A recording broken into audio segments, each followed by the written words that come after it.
Nag-posing routine naman tayo after natin maka 87 push-up dahil magandang pump natin. Tayo ay natural bodybuilder, hybrid athlete dahil pinagsasama natin iba't ibang ways of training, calisthenic, yoga, breathwork, sprint workout, bodybuilding, and powerlifting.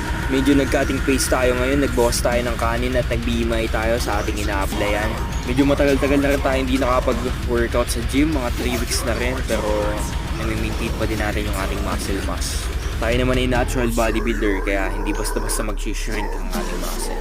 Ang mga source of protein nga lang natin ay eggs, fish, meat. Yun lang, wala na rin tayong kahit anong supplements, hindi rin tayo gumagamit ng kahit anong natural tayo. Ini-implement din natin sa ating fitness journey yung fasting saka paleo diet. Hindi tayo kumakain ng kahit anong mga highly processed foods hanggat maaari may iwas tayo sa mga ganon. Pero minsan nakakakain tayo ng goods lang yun. Basta agad-agad tayong babalik sa ating healthy habits.